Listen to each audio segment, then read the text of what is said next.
Hi, and welcome to the Case for Conservation podcast. I'm your host, Andre Marder.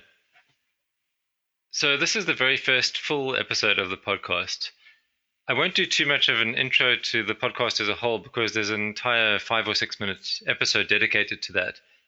But as far as this episode is concerned, its purpose is to mostly frame the discussions that will follow in future episodes.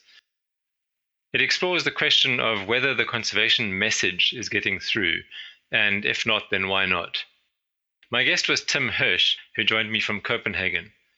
Tim has had a diverse career, including almost 2 decades at the BBC, and he's currently Deputy Director of the Global Biodiversity Information Facility, or GBIF, which we discuss at some length.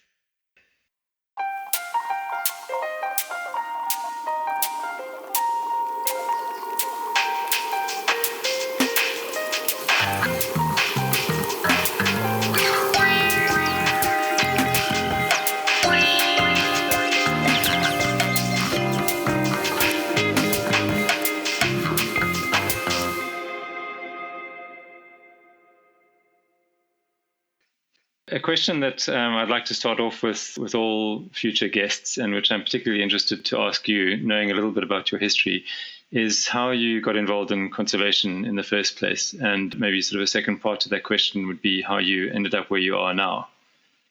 Yeah, well, it's kind of a long story, and maybe a slightly unusual one in terms of my career path. My background is certainly not in conservation. It's not in science. It's not in technology, and somehow I've ended up associated with all of those things. So I was originally a history graduate, studied history in Cambridge University in the UK, and really my main first career was in journalism. So after university, I joined a regional newspaper group and ended up working for 19 years at the BBC. To start with, just as a general reporter, did some political reporting, so not particularly concerned with environmental issues. And then towards the end of my time at the BBC, I happened to drift towards environmental journalism.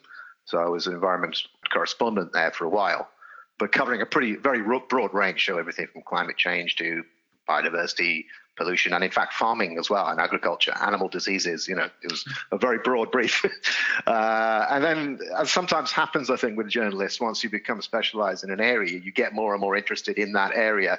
And it's almost like your interest in the subject starts to overtake your interest in journalism as a profession. So I did a bit of a transition and left the BBC and became a freelance for a while, actually based in Brazil, where I was doing more specialist communication particularly on biodiversity issues, as it turned out by that point.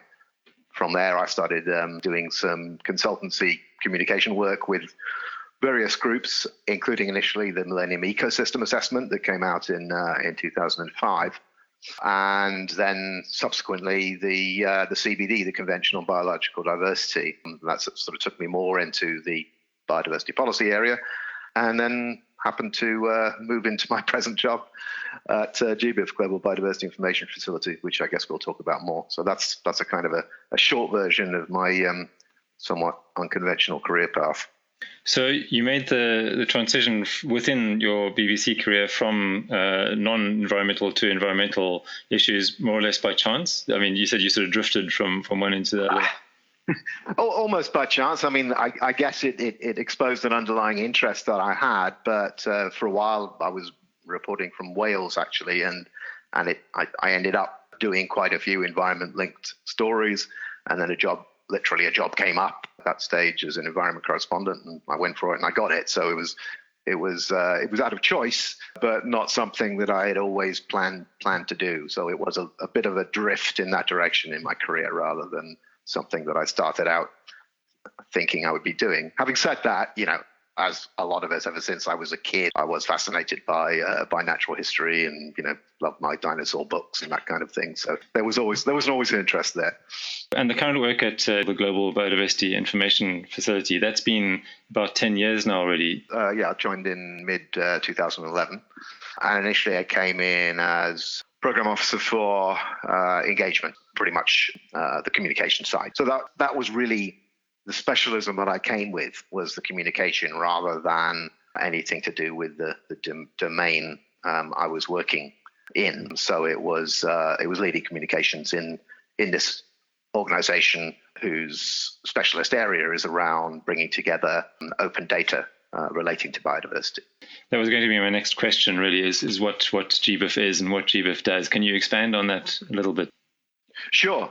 GBIF, as you say, stands for Global Biodiversity Information Facility. It's actually a cooperation between governments. So although it's not part of the UN system, our participants as a collaboration are governments and international organizations. And it started in 2001. And the idea of GBIF is bringing together the huge range of data and evidence that exists and having been built up literally over centuries about where species live and have lived, and obviously a lot of associated information with that. And that evidence is often, it's there in the sense that that basic information has been gathered by someone somewhere, but it's hugely disconnected, because that can be anything from the huge amount of evidence that's sitting in museums around the world, literally locked up in museum drawers and often inaccessible unless you happen to know where it is. Naturalists have been out in the tropics collecting insects for more than 300 years, and they have very methodically brought them back, pinned those insects, preserved them, and there'll be a label which says, this is the name of the species, as it was at least described then, and this was the location, and this was the date I collected it. And there'll be an image associated with at least that specimen in that drawer and the label. But at the same time, if you go out in your garden and you take a picture with your smartphone of some species in your backyard, you're answering the same questions. You're saying, ultimately, that evidence you have on your smartphone is this particular species was there at that time. So really what GBIF does is it brings together that massive evidence, and I've just given two examples, specimens, individual observers, but you also have scientific surveys, evidence that's come that you can extract out of literature from all the scientific articles and books. If you can express that information in standardized formats, then you can go to one place in the discovery portal, such as the one that GBIF provides at gbif.org. All of it then becomes freely available. Can you give the listeners some sense of what the numbers are involved of entries and the number of species gathered in the database? I mean, not exactly, but just to get an idea of the order of magnitude.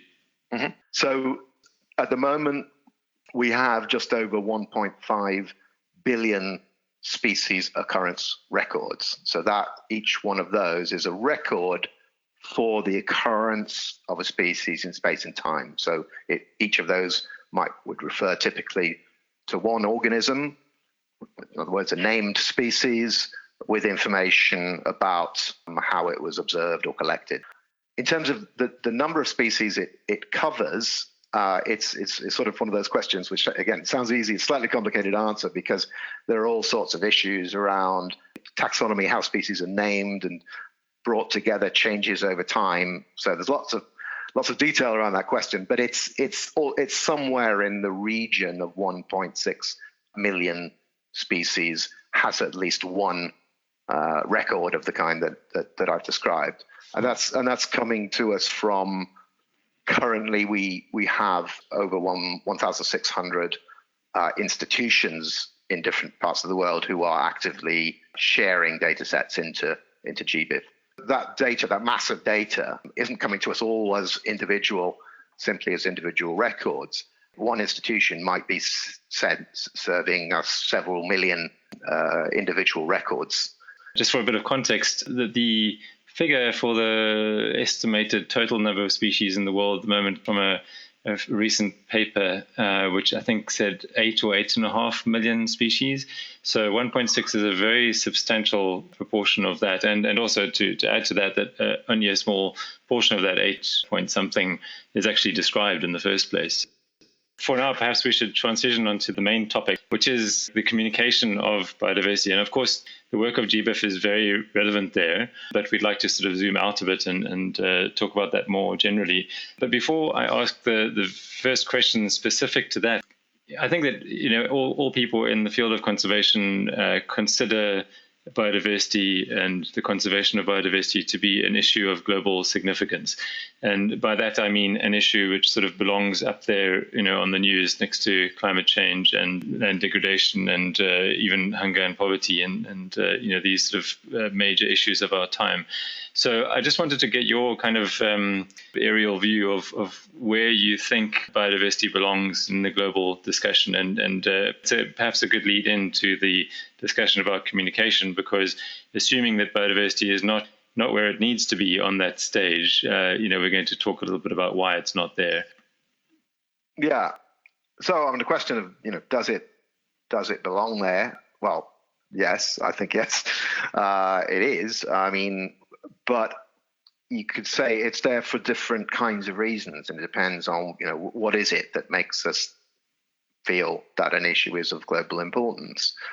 If you're just taking it in terms of, if you stand back and think, what do we as human beings think of as being important issues, ultimately that's a judgment that's based on your own values, and you simply have to say to someone, does it matter to you that we have since 1970 lost something like 2/3 of the populations of wild animals? Some people will say, well, I don't know why that matters. Others will say that is absolutely horrific, right? So your reaction to, and of course there are many others relating to the move towards global extinctions or even local extinctions, where the response to that in part will depend on your own values and whether you think that is important and makes it as important as other issues relating to human survival.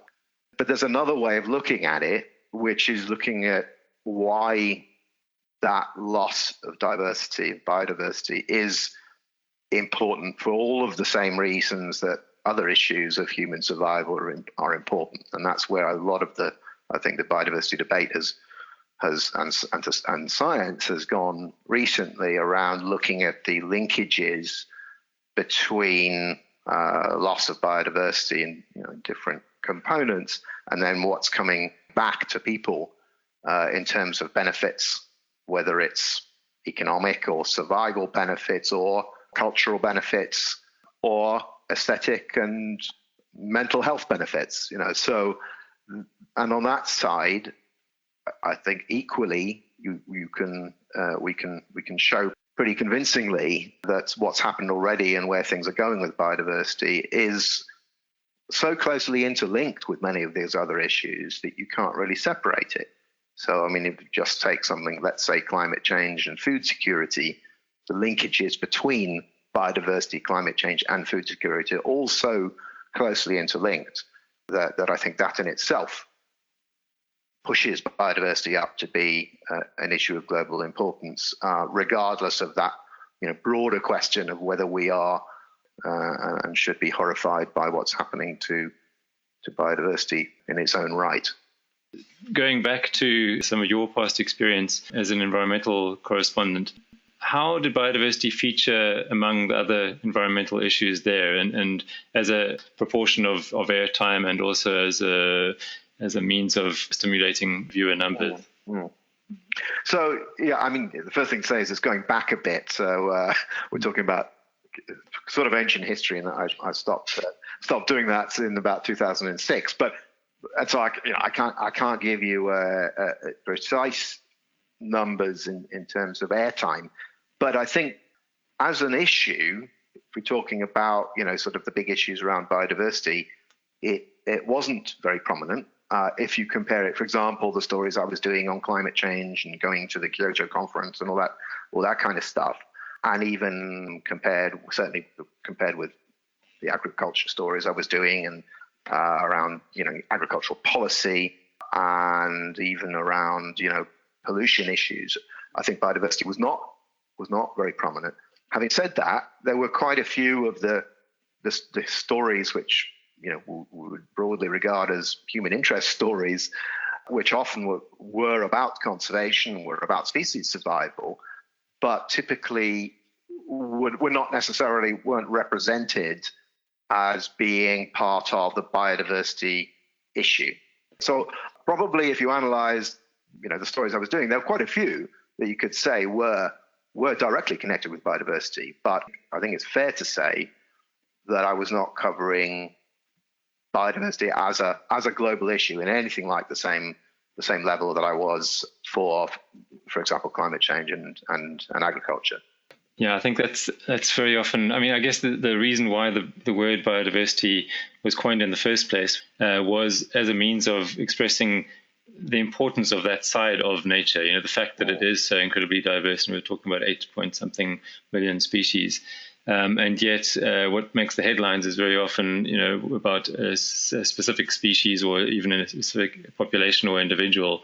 I'm reminded of, I don't know if you remember the Cecil the lion debate a couple of years ago. There was a lion that was shot somewhere in Africa by a dentist from somewhere in the US, I think, and created a huge uproar. So an individual animal.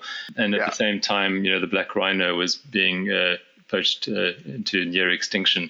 It's actually one of the failures that's been attached to conservation communication as a whole. One of the reasons for the failure to perhaps get where we'd like to get is this idea of what's being termed compassion fade.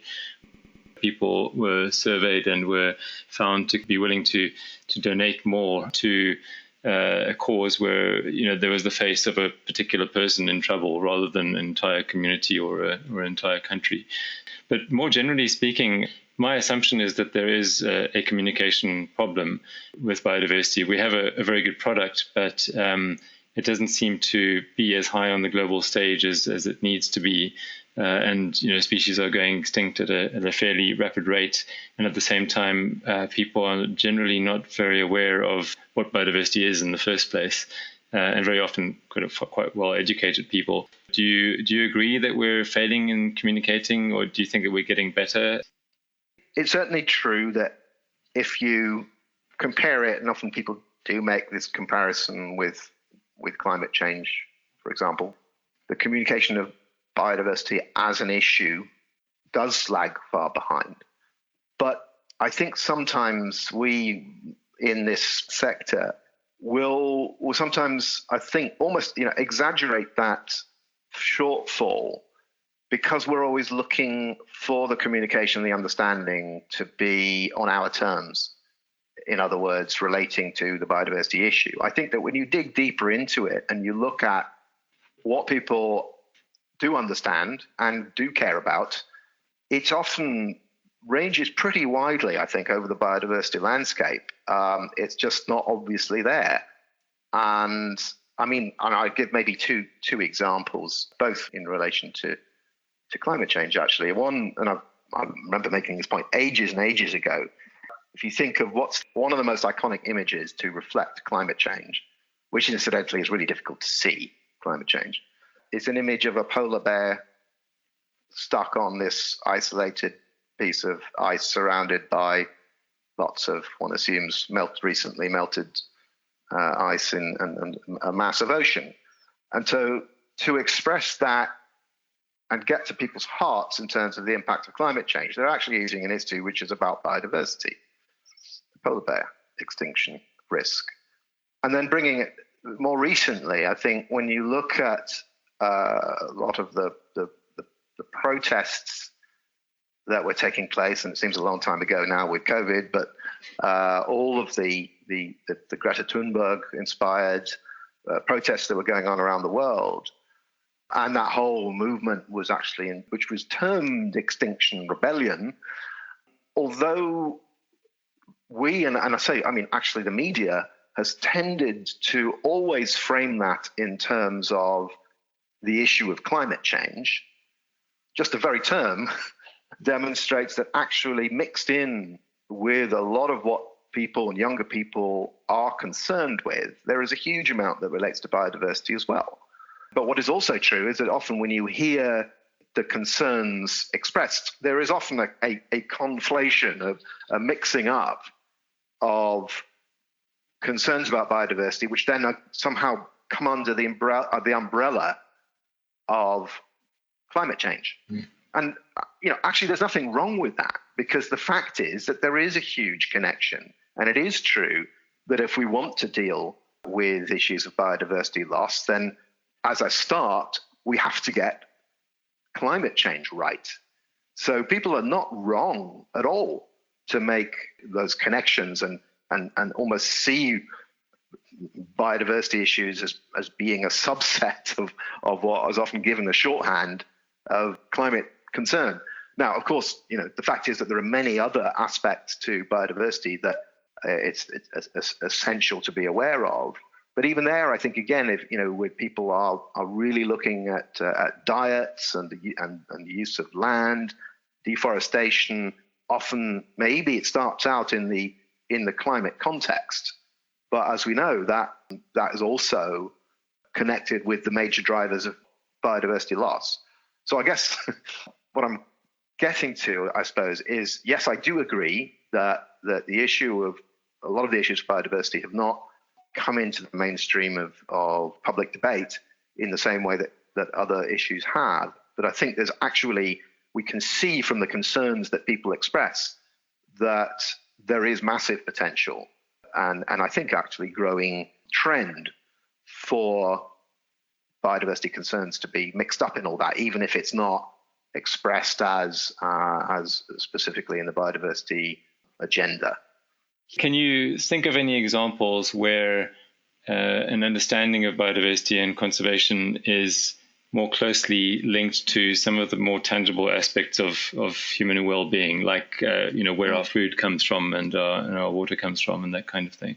Yeah, well, I think there are a few, but I think it's also fair to say, and maybe this is an important contrast with climate change, that whereas climate change, you can say it's easy to see it as a planetary issue because there are one or two metrics, like what is the concentration of carbon dioxide in the atmosphere, what is the level of emissions of hydrocarbon fuels, that you can put those together and link the problems with the outcomes and the solutions.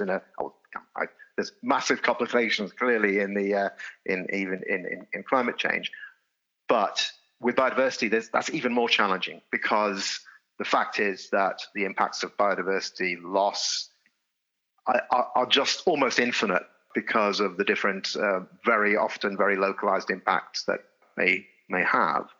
But I think that there are examples. I mean, let's take the example of coral reef decline. And it's also obviously very closely linked with climate change through the bleaching of corals, through higher sea temperatures, and also the impacts of the acidification of the oceans.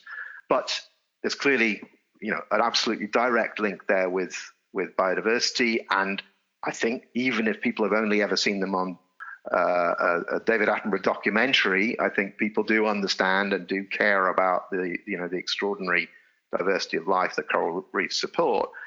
I think you then also got a very practical link between what coral reefs provide through a combination of tourism income and the massive amount of food and livelihoods that depend on coral reefs. So you can see the connection with people there.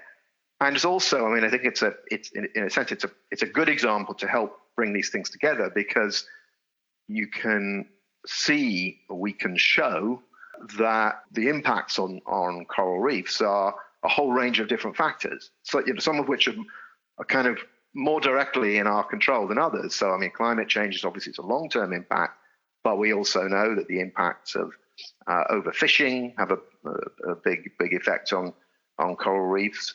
The impact of pollution through nutrients coming out, including, let's say, from cruise ships, and even what's happening inland with deforestation and the sediments that are carried from rivers and overwhelm coral reefs. There are all of these different kind of impacts where you can see a link, and I think people can pretty quickly get that, and it's something that you can care about even if you don't live next to a coral reef. Mm-hmm. Right? So that would just be one example. But I think there's quite a few others where it's not as difficult sometimes as we think to make that communication about why taking pressure off biodiversity is important for all of it.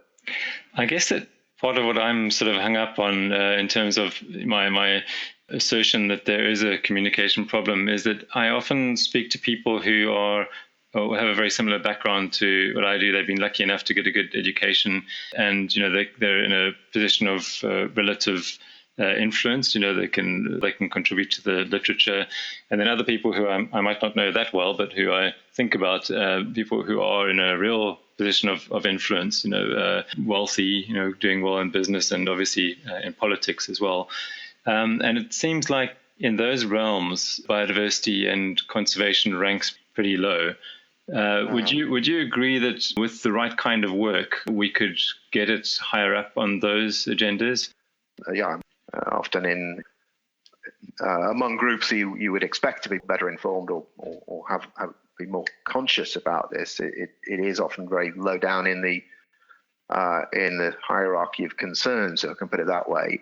But I think we have the tools, and I think that we have made progress in, again, depending on your audience, being able to correct that. And one example, I guess I would say, just if you're looking at it very much in a kind of business sense as a risk concern, things have moved pretty dramatically in relatively recent past with, for example, the World Economic Forum, highlighting biodiversity loss as a major global risk to be concerned about.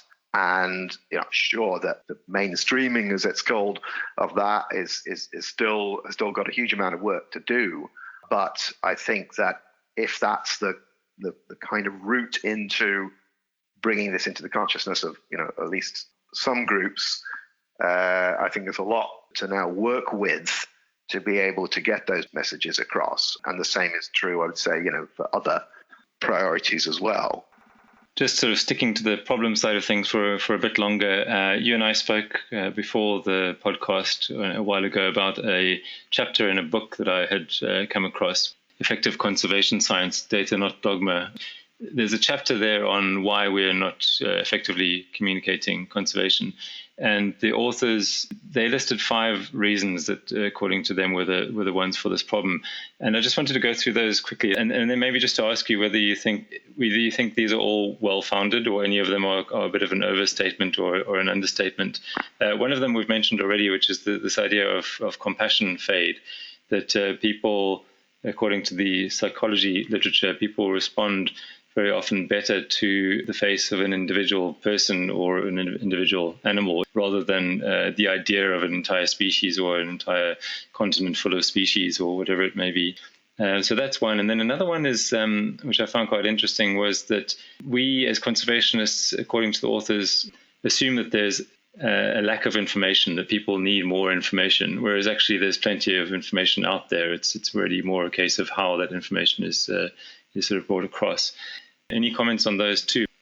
Yeah, I mean, I think they are basic facts of communication. That it's absolutely indisputable that once you frame issues and problems at a sort of a huge macro scale, it's much more difficult for all of us, any individual, to really connect with it in a direct "why should I care" sense, compared with something which is smaller, more manageable and tangible, and I care about.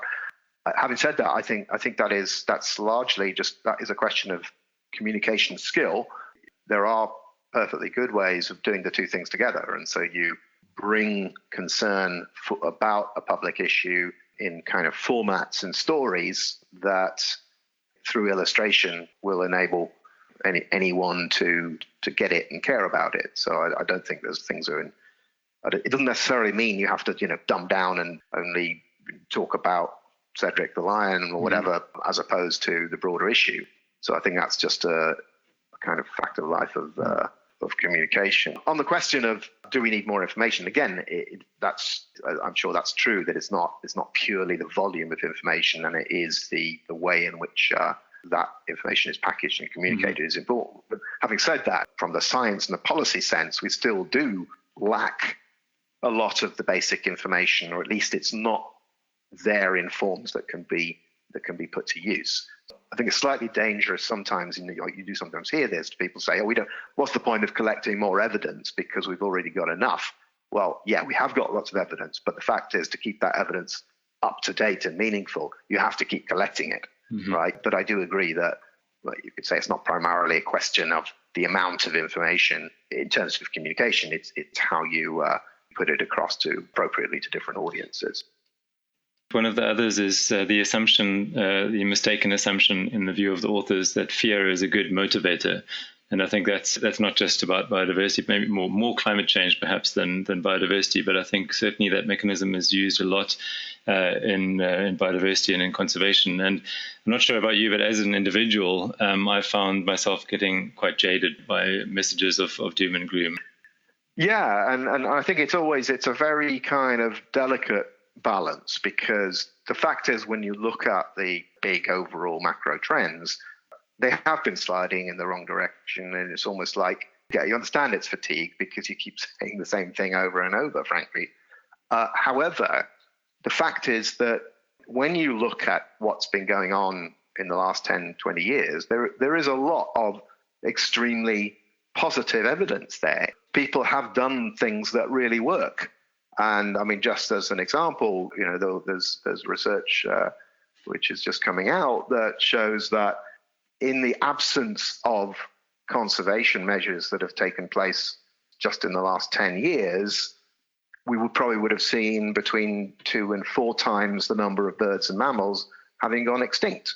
Now, the fact is that too many species are heading towards extinction. But it's really important, I think, that we are able to communicate the tremendous benefits that have been brought about by conservation measures, for example, by eradicating invasive alien species from islands, and in all sorts of other areas. We can see, frankly, we are using resources more efficiently now than we used to in terms of energy and inputs. A lot of countries are starting to look at how to account economically for environmental and biodiversity impacts in a way which they weren't doing recently. So there is lots of positive progress that we can report and we should communicate, but we just need to do it in a way that also says, but it's still not enough because the trends are still going in the wrong direction.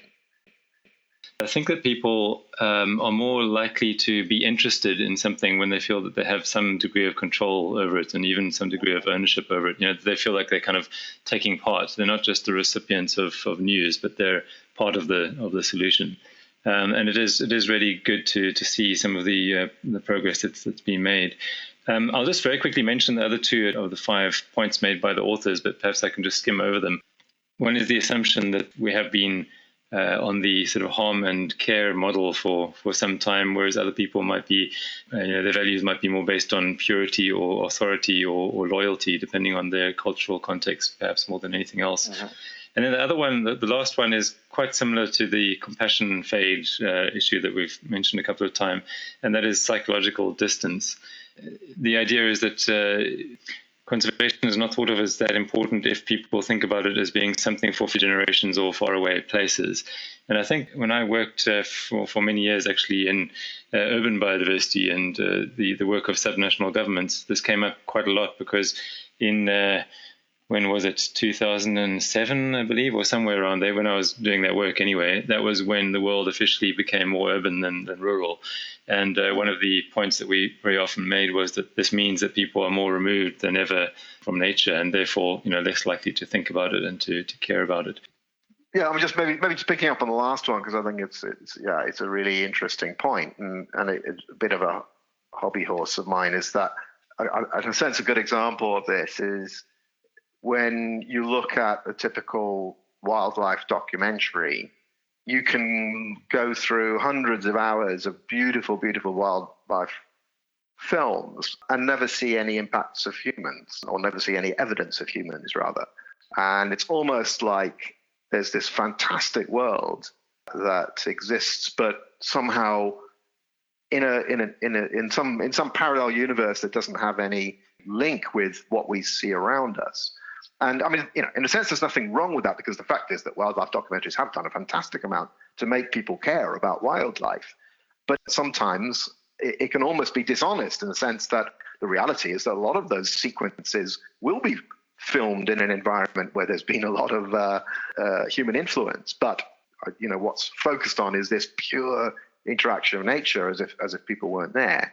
And I think bringing urban biodiversity is really important in this context, because the fact is that biodiversity does not end at the city limits, and there's a fantastic amount that people can experience just going around their local park or in their garden, particularly if you encourage people to look really closely at what's going on at a micro level. It's really important, I think, for us to start to break down that barrier and show both the importance of and the benefits of having a diverse urban ecosystems, just in terms of quality of life and both physical and mental health, but then also showing the connections between what people are doing and consuming in cities, and then what happens in the wider environment. GBIF does or gets quite a lot of its data from cities, right, and from citizen science in cities. Am I making too much of an assumption there, or how much of a role does the average city dweller have the potential to play in contributing species data to the GBIF cause? Well, I mean, I can't give you a specific analysis of how much of what's in GBIF comes from urban or non-urban environments. But what I can say is that broadly, evidence that's coming in through citizen science of some description is a huge amount of what you see in GBIF. And that's through platforms such as I already mentioned, eBird earlier on, which is a very large database that's from volunteer bird observers around the world. iNaturalist.org is an increasingly popular and very versatile platform dealing with any kind of species, whereby anyone can set up a project and put their sightings into a central platform, which once it passes a minimum validation step and then is described as being research grade data, is automatically exported into GBIF. So certainly our estimate is that at least half, and probably somewhat more than half, of what's in GBIF is from citizen science of some description. So it's a hugely important part of the evidence that's coming in, and is therefore then available for research and policy and decisions afterwards. But then, or citizens anywhere in rural environments or on holiday or expeditions can also do the same. Do you think that citizen science has improved conservation communication? Do you think that it's just people who are already interested in conservation who take part in citizen science? Yeah, no, I mean, the short answer is I do think yes. Now, how far that has extended interests, I would want to see a more detailed study. But I think it's definitely true that particularly with some of these easy platforms, you can quickly get people hooked and somewhat obsessed in. This sounds a little bit flippant, but it's kind of the Pokemon effect. If people are motivated to go to spend large amounts of their day collecting information on fictional creatures, it's not too much of a push to ask them to do the same thing with real living things. Mm-hmm. And you do see, and I have seen, that once you introduce some of these apps and platforms, it does give a fantastic tool to get people directly interested. And what you can easily do from that is if you communicate it right and you motivate people right, you can get them to do more than counting or spotting birds. But it does become fascinating if you can go look in close to a tree branch and see all of the creatures that are there and photograph them. I think there's also the potential that way to really get people interested in the diversity of life in itself, rather than the more obviously charismatic creatures. I think it is a lot about the interface as well. There was a study done, this goes some way back now, maybe somewhere in the early 2000s, I think, by Bamford and colleagues at Cambridge. And they were looking at how British school kids, how well British school kids knew their Pokemon characters, which you mentioned just now, and comparing that to how well they knew very common species of British wildlife, foxes and badgers and things like that. And I think most of them did know the foxes and the badgers, but as soon as it got a bit less familiar than that, their knowledge just dropped off, and the Pokemon characters won hands down. Yeah. So I think that my personal view on that is that the more you can get to, at least for some people, the closer you can get to that kind of experience, the excitement of collecting new characters and that sort of psychology, the more some people might be interested in the endeavor. We've spoken a bit about the problems behind conservation communication and a little bit about the solutions now as well. But no discussion these days would be complete without mention of the dreaded coronavirus. What's your take on how COVID-19 and the way that it's changing the way we do everything these days? How do you think that will influence what we're talking about, the communication of conservation and general perceptions of conservation out in the public? Yeah, it's obviously it's very difficult to get a sense of that while we're still in the middle of it. It's like you have to imagine yourself coming out of the storm before trying to evaluate it while the wind and the rain's lashing down. But I think there are a few things that we can at least speculate, and potentially I think, frankly, it can work in different directions. On the, to say it as positive given the context, but as the potential longer-term positive impact, I think there has been, during this crazy period, in some ways, a sense of people's awareness of the connections with nature increasing, and it comes in different ways. Partly, I think, as a kind of broad sense, there is a feeling that in some ways what's happening here should be teaching us lessons about humanity's relationship with nature, even if it's expressed in fairly generalized ways. There's almost and I hate to say this, but there's almost a feeling of, is this nature's payback in some way? So channeling that view of a kind of recognition of where we are and assumptions of our relationship with the environment. I think there's been some pretty powerful things that have gone on in this period that, in very unpredictable ways, I think, could have an impact. Mm-hmm. Some of them have been, and very well aired in media and conversations around the world, of some of these extraordinary impacts where suddenly people are seeing nature return to urban environments just because of the shutting down of human activity. That in itself has had a pretty amazing impact. Water suddenly becoming cleaner and so on. And so in that really relatively short period of this massive slowdown of human activity, it helps to emphasize both how much human activity is impacting nature, because we suddenly with that just a little break, we can see some aspects of it coming back. But then it also demonstrates the relatively short-term benefits you can get from just easing off on our longer term on the pressures we're putting on biodiversity. So in that sense, I think it has the potential longer term for really showing people what's possible when the impacts of human activity are reduced, and also then what that means to us personally to see some of the wildlife returning. So I think how much that lasts and how real that is longer term in terms of the communication issue, it's too early to say. I think the area where I think we really have to be cautious is that there is some aspect of our new normal, the way that we're living our lives now, which, if taken the wrong way, could really set us back. For example, if people are going to be nervous about going on public transport, that then leads to a huge, a relative increase in people using private cars.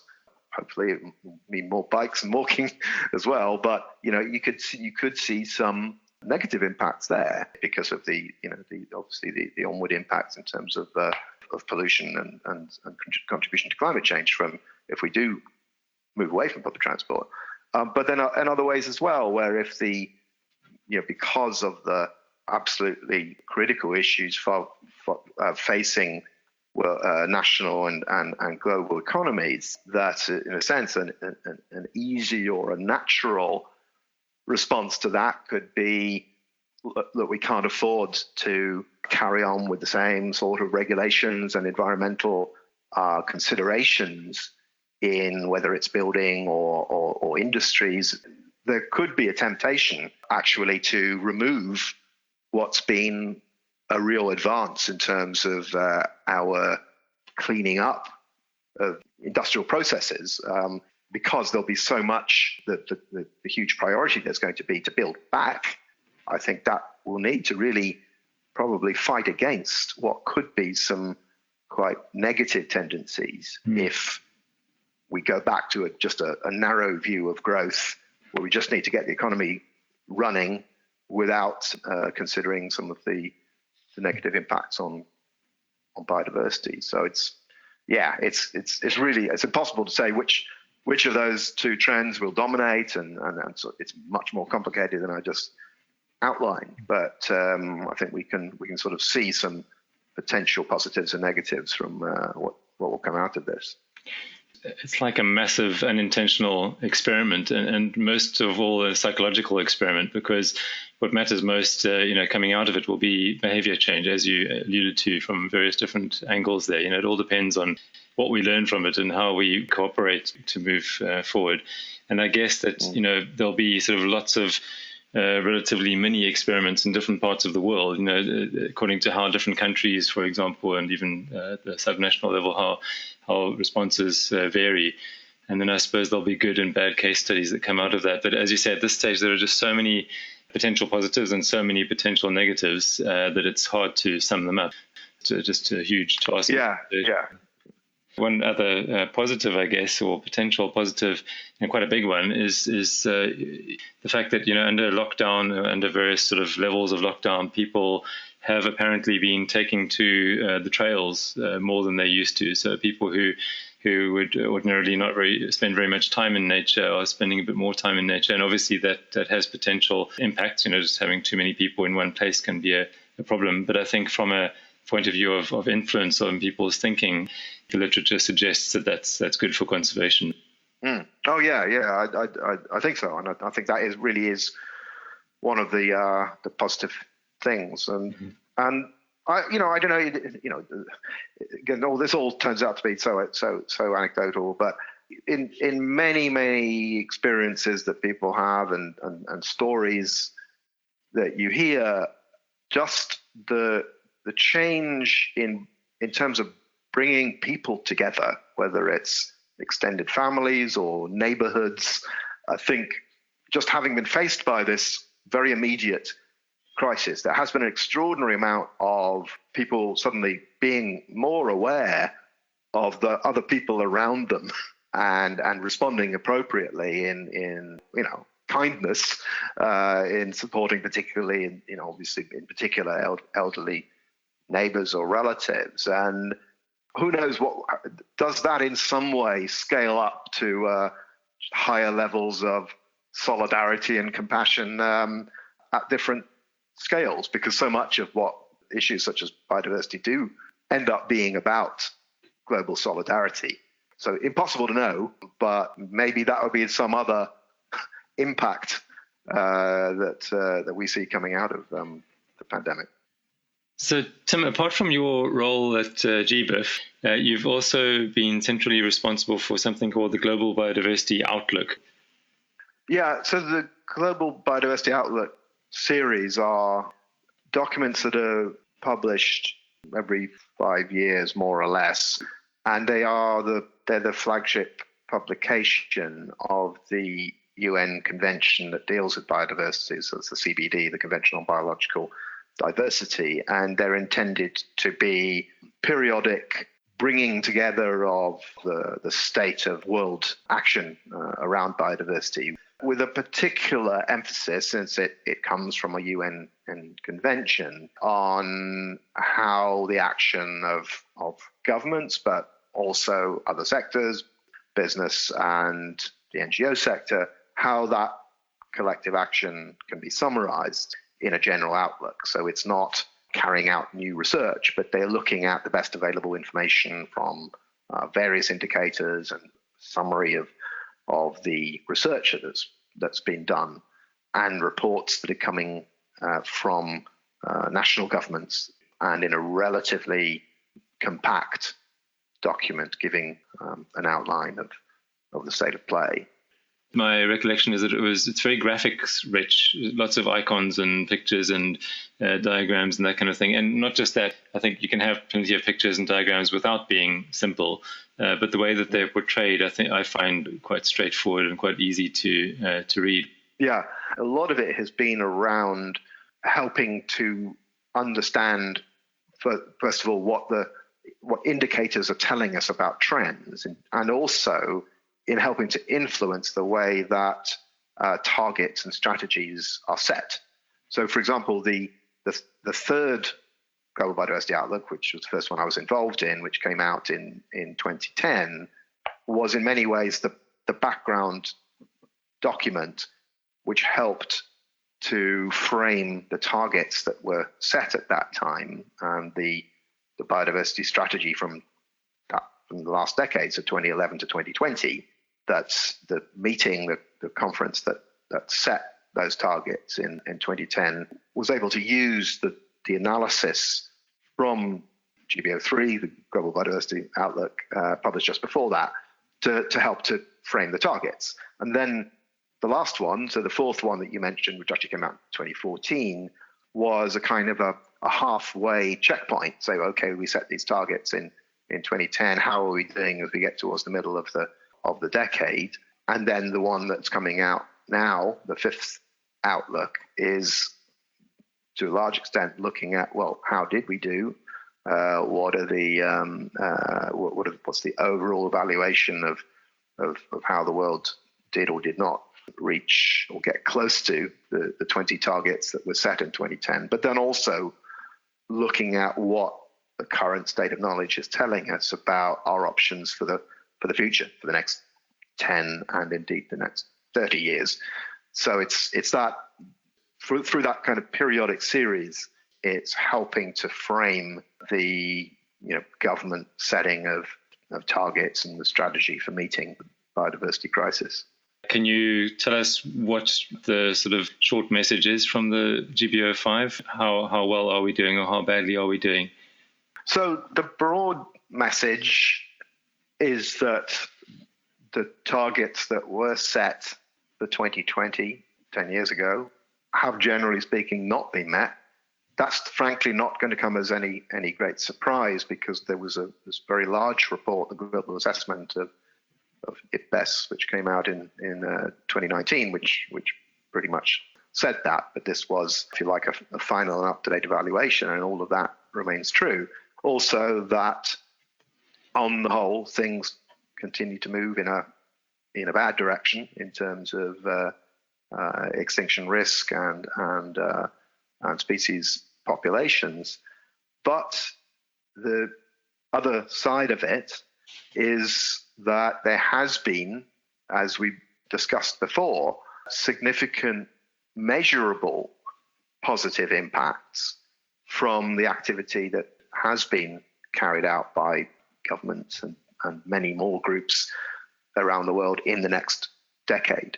For example, as I mentioned before, we can say that conservation actions have prevented some extinctions in the past years.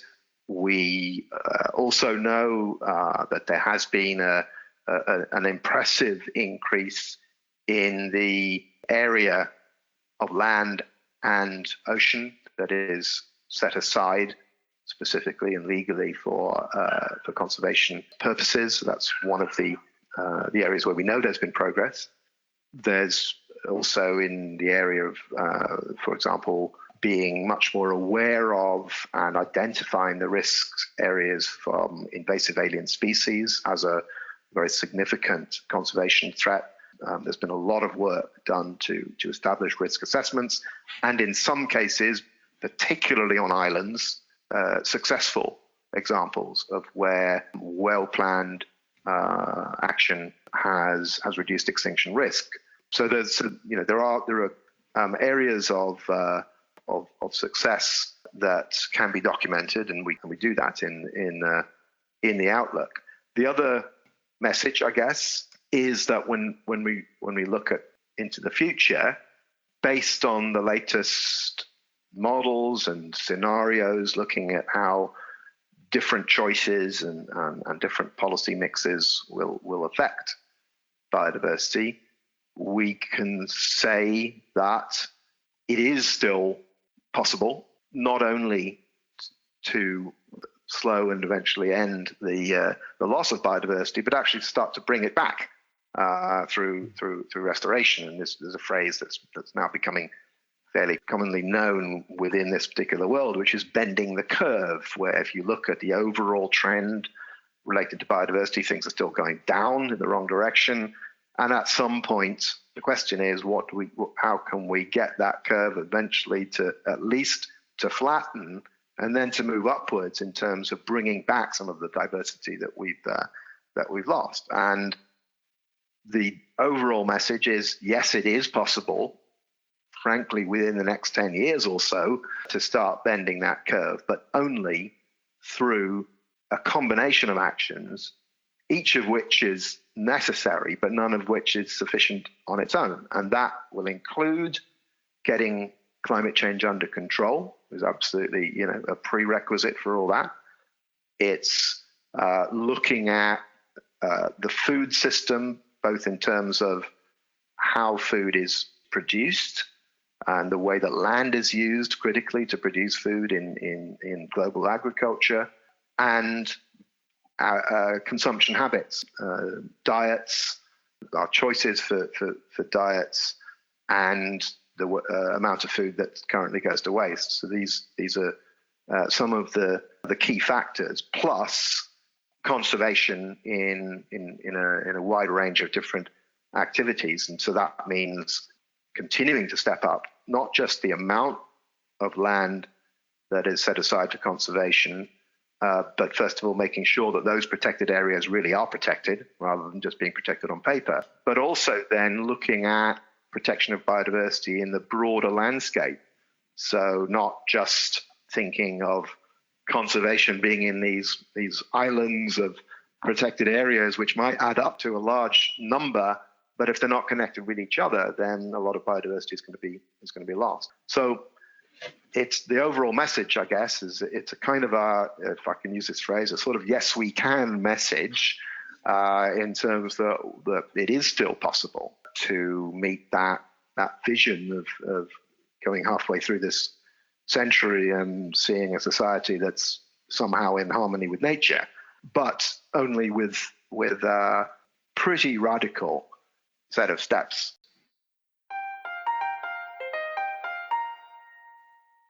Okay, that's all for this episode. Have a look at the show notes if you'd like to read more about the work of the Global Biodiversity Information Facility, and also if you're interested in the brand new 5th edition of the Global Biodiversity Outlook, which was released on the 15th of September 2020. That's just a couple of days before this podcast was released, this episode. In the show notes, you'll also find a summary of the topic we discussed today and a bit about Tim, and various links that might be useful to you, including to the apps that were discussed in the interview. Next time, my guest will be David Duthie, who's a conservationist with a long career in the United Nations, among other things.